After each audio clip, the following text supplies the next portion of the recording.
Hi guys, Dr. Berg here. In this video, I want to talk about an interesting vitamin B1 and its deficiencies. This is very common and it's quite interesting because it's actually a helper factor or a helper vitamin in three main enzymes that have to do with carbohydrates. Now, when someone switches over to a ketogenic diet, the whole mechanism of burning fat in the mitochondria, it needs a lot of B1. So you also need B1 in fat metabolism as well. So here are the symptoms. Number one, nervous energy, like this buildup of nervous energy, like you're gonna explode or you're just very restless. You can't relax, okay? That's number one. Number two, edema or swelling in your calf. When you have enough B1, you don't accumulate fluid, okay? B1 also is connected to the heart as well. Numbness, tingling in the hands or feet. That relates to diabetes simply because B1 is involved in the production of myelin, the surrounding covering of the nerves. So when you don't have B1 because you had too much sugar, it strips off that and you start having neurological problems.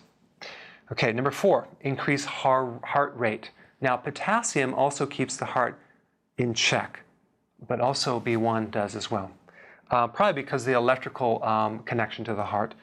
Number five, restless legs. Now you're trying to sleep and you're pounding your legs. I had this problem for years. I would literally get up in the middle of the night and pound my legs and go exercise to try to get this energy out because it was driving me nuts. So what's happening is you have this retention of lactic acid. Like after a workout, you're going to have this lactic acid and it's going to actually keep the energy into the lower part of the legs. That's a B1 deficiency. B1 helps release that lactic acid. It can also improve recovery time after exercise. Next one, seasickness or car sickness. If you have that, take more B1. That will help you. Nightmares. If you have nightmares or vivid dreams or your kids have nightmares, give them vitamin B1. That is the solution. Air hunger. So let's say you're can't get enough air.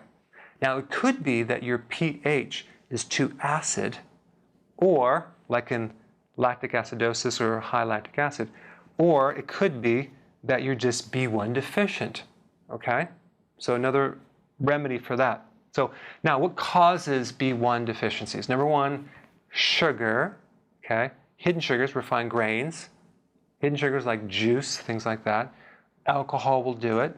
Liver damage like cirrhosis or a fatty liver, because you need the liver to metabolize a lot of these B vitamins. Stress will deplete B1. Caffeine will do it. That would be like in tea as well, too much of it. Birth control pills, antacids.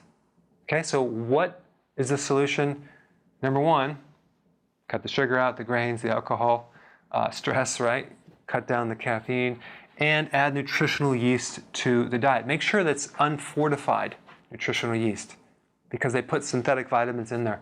I don't recommend taking synthetic vitamins unless you're doing a detox, but as a maintenance, get the natural ones or concentrated nutritional yeast. Thanks for watching.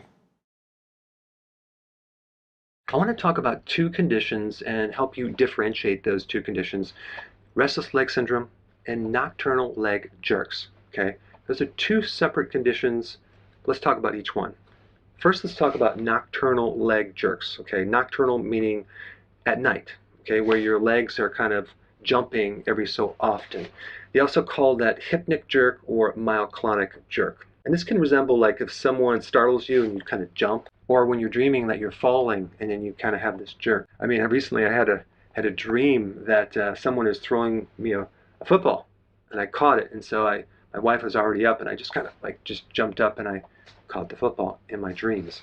Okay, so with nocturnal leg jerks, you're going to sometimes get an increased heart rate, you're going to get increased breathing, and you're usually going to wake up. This usually is a magnesium deficiency, so if you have this, start taking magnesium, okay, and also start increasing leafy greens because that's the best source of magnesium. Have more salads, things like that. There's also something called the periodic limb movement disorder, okay, that's a little bit different. And in this condition, it's usually something going on with the brain that's not quite right, some dysfunctional brain disorder, where you're having a deficiency of dopamine. And so it's treated with dopamine agents, okay? And just so you know, this usually is also associated with low iron. And iron has the capacity to increase dopamine too. So with this condition, you might want to just increase your iron. You can do this very easily by consuming red meat, something like that. That's a better source of iron than from spinach. And it's worsened by taking antidepressants, going through stress, lack of sleep, caffeine, alcohol. But you may also need magnesium for this as well. But definitely don't forget iron. Now let's switch gears to something called restless leg syndrome. This is a situation where you have too much lactic acid built up. It's called lactic acidosis, where your pH is becoming more acidic. Okay, so it's going down. Going down is more acid, going up is more alkaline. When the body is more acidic from this lactic acid, your muscles are going to be very restless. Okay, you're not going to be able to relax. In fact, I had this condition. In the middle of the night, I remember pounding my legs because they were so restless. I felt like I needed to go on a jog, but it never helped. Little did I know it was my high-carb diet depleting the B1, because the remedy for this is vitamin B1. I would recommend taking nutritional yeast, but then ultimately correcting it, you would have to get on a low-carb diet. It's called keto. If you're new to my channel, check down below. And this is why the people that are at risk for this condition is diabetics, because they have higher level of glucose flowing through their bloodstream, as well as people that have peripheral neuropathies, which are usually diabetics. So anyway, if you have restless leg syndrome, B1 is the answer. For nocturnal leg jerks, that's magnesium. And for periodic limb movement problems, try iron.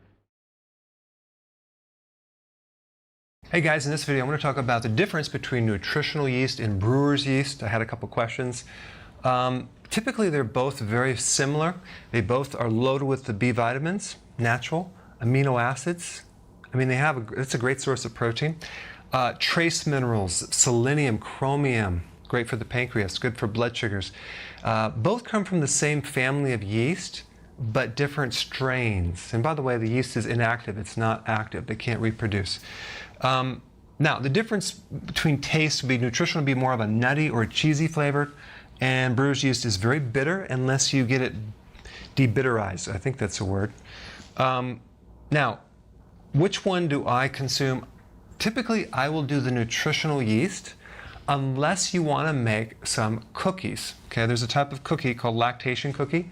Not that you would use it to increase lactation, but you might. But it's also just good generally for your overall health. So I'm going to be making a recipe very soon. You'll see that on demonstrating those cookies. So you can make those out of brewer's yeast, and heard they're quite good. So the thing about brewer's yeast is it's usually a byproduct of making beer. But typically, if you buy it off Amazon or the health food store, it's not a byproduct. It's a direct product that's more of a nutritional product. Some people have some digestive issues more with brewer's yeast. It's very few, but that can happen. So it's up to you. You can go either way. But make sure if you do either form of yeast, you get non-GMO, because nowadays they make this off of beet sugar, which is GMO. So we want it non-GMO. We also do not want it enriched with synthetic B vitamins. So get the one that's non-enriched. And if it says it has B12, we know it's synthetic, because these yeasts do not make vitamin B12, unfortunately. So it's not going to be a good source of B12. But overall, it's pretty good. Nutritional yeast, one good indication that you need it is that you're lacking B vitamins, that you're having these vivid dreams, or you're having a lot of nervous stress. But definitely the dreams are very good indicator that you need more B vitamins, so I would take like a teaspoon. Thanks for watching.